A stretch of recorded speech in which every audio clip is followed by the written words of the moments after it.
चाचा चौधरी और नए साल का प्रण। नए साल पर चाचा चौधरी और साबू। चाचा जी, नया साल मुबारक हो। साबू तुम्हें भी। साबू, इस साल नए साल के उपलक्ष्य में हम कुछ प्रण करें ताकि वर्ष भर अच्छे काम ही करते रहें। हम प्रण करते हैं कि हम हमेशा दूसरों की मदद करेंगे। तभी चाची उनकी आवाज सुनकर बाहर निकलती हैं। अरे, तुम्हें हमेशा दूसरों की फिक्र लगी रहती है, कभी मेरी भी मदद की है। भगवान, तुम हुक्म करो। मैं जरा पड़ोस में जा रही हूँ, पीछे से तुम रसोई में सब्जी बनाकर रखना हैं? और साबू तुम जाकर रेत लेकर आओ, मकान की मरम्मत के लिए चाहिए।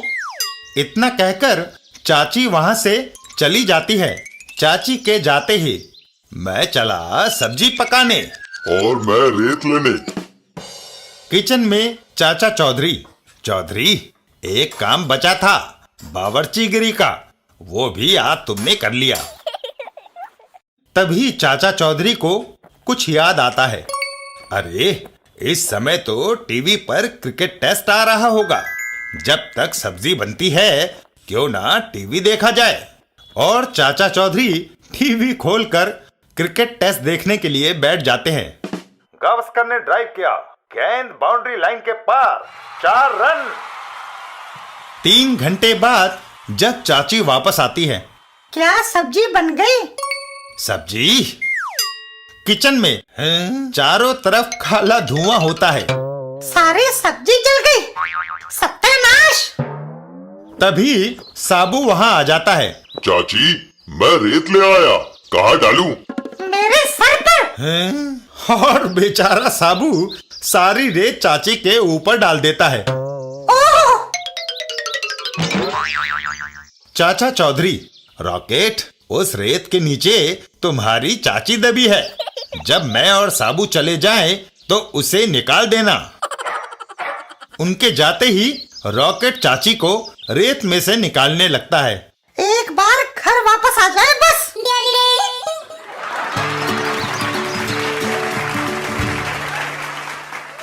चाचा चौधरी और लाजवाब फोटो। एक दिन शहर में एक जगह है। अरे फोकट, ये चाचा चौधरी का बुत क्यों पकड़ा हुआ है?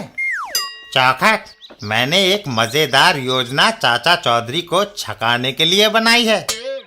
ये एक गुप्त फव्वारा है। बुत को इस पर खड़ा कर दिया और जल्दी से इधर आओ।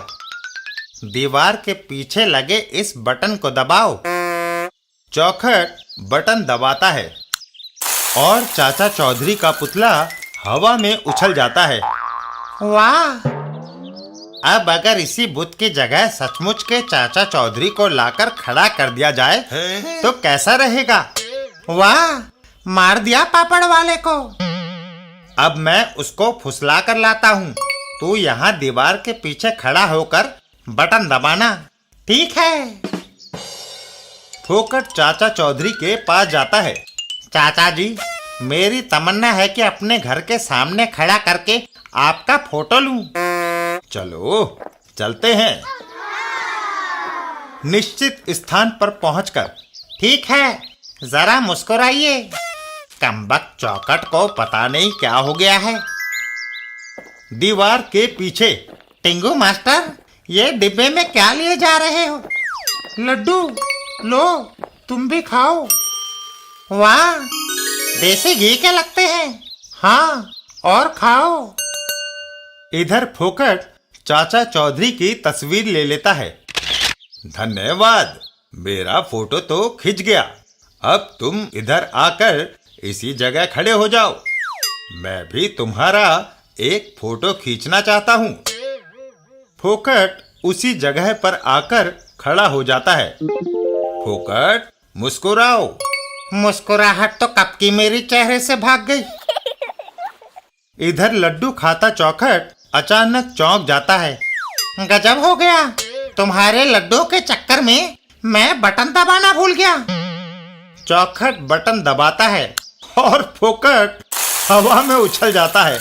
ओह, वाह, ये तो और भी अच्छा पोज है।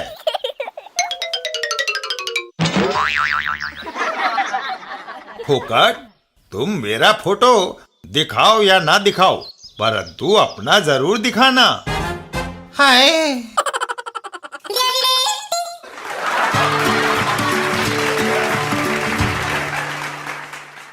चाचा चौधरी और राजपथ की बालकनी। एक दिन सड़क पर, सेठ चौकटलाल, कहाँ जा रहे हो? गणतंत्र दिवस की परेड देखने। देखो मौजीराम, राजपथ की सीट का पास। चौखटलाल, मुझे भी अपने साथ ले चलो। हा, ये मुंह और मसूर की दाल। चौखटलाल अपनी गाड़ी को सर्राटे से वहां से ले जाता है। ओह, चाचा चौधरी और साबू, मौजीराम, उदास क्यों खड़े हो? मैंने चौखटलाल को कहा था कि मुझे गणतंत्र दिवस की परेड दिखाने ले चल, लेकिन वह नहीं लेकर गया। क्या परेड देखने का हक सिर्फ अमीरों को है चाचा जी? नहीं, तुम भी जाकर लाखों लोगों के साथ परेड देख सकते हो। लेकिन कैसे? पैदल जब तक मैं वहां पहुंचूंगा परेड खत्म हो चुकी होगी। ये बात तो सही है मौजीराम। कुछ सोचकर चाचा चौधरी बोले, मौजीराम, फिक्र ना करो, हम तुम्हें बालकनी में परेड दिखाएंगे। हैं? मैं आपका मतलब नहीं समझा। अरे, जिस तरह सिनेमा हॉल में सस्ती सीट लोअर स्टॉल में और महंगी सीट बालकनी में होती है, उसी तरह हम तुम्हें ऊंची सीट से परेड दिखवाएंगे।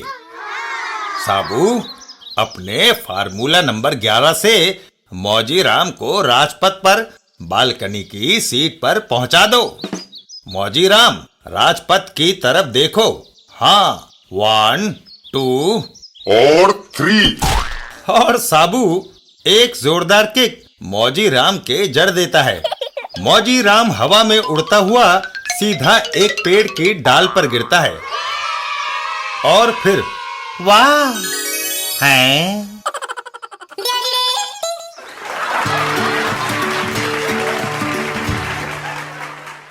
चाचा चौधरी और लंपट और चौपट। एक बार चाचा चौधरी दीपू और टिंकी पिकनिक पर गए। बच्चों, यहीं रहना, मैं पास की नदी से एक बाल्टी पानी ले आऊं। तभी उधर से लंपट और चौपट निकले। बच्चों को अकेले देखकर उन्हें शरारत सूझी। चौपट, क्यों ना इन बच्चों को डराएं, बड़ा मजा आएगा यार। हाँ, ठीक है, मैं भेड़िए की आवाज बनाता हूँ, जिसे सुनकर वो समझेंगे कि सचमुच भेड़िया आ गया। बहुत अच्छे। टिंकी और दीपू। ओह, ये क्या? भेड़िए की आवाज लगती है। लगता है वो हमें अकेला देखकर खाने आ रहा है। मैं क्या करूं? मुझे तो डर लग रहा है। दोनों बच्चों को रोता देख लंपट और चौपट झाड़ियों से बाहर निकल आते हैं। ओह, डर गए? अरे भेड़िया भेड़िया कोई नहीं था, ये आवाजें तो हम लगा रहे थे। अरे, ये तो लंपट और चौपट है, मैं तुम्हें समझ लूंगा। थोड़ी देर बाद चाचा चौधरी लौट आते हैं। बच्चों, क्या हुआ? रो क्यों रहे हो? लंपट और चौपट ने हमें डराया था चाचा जी। वो कमबख्त बच्चों को डराने यहाँ भी आ गए। ठीक है, मैं उन्हें अच्छा सबक सिखाऊंगा। अभी वह ज्यादा दूर नहीं गए होंगे। ये लो दीपू, मैंने बेचने के लिए ये मिट्टी का चेहरा बनाया था, पर अब इसे तुम ले लो और उन दोनों को डराओ। टिंकी, तुम ये हाथी का चेहरा ले लो। दोनों बच्चे मुखौटे लेकर लंपट और चौपट के पीछे चल देते हैं।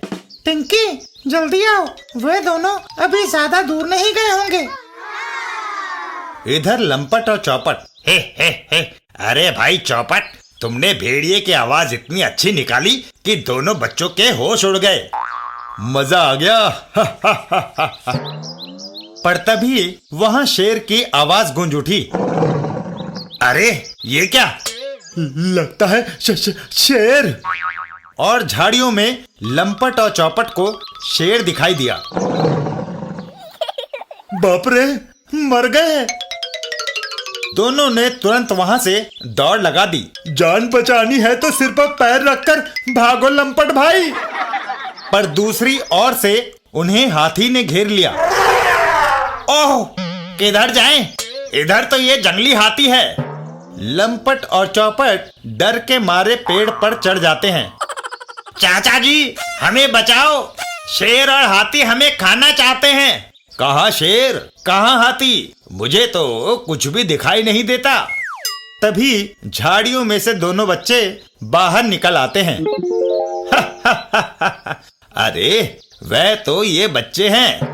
अब कभी किसी बच्चे को ना डराना, समझे? लंपट और चौपट वहां से मुंह लटकाकर चल देते हैं।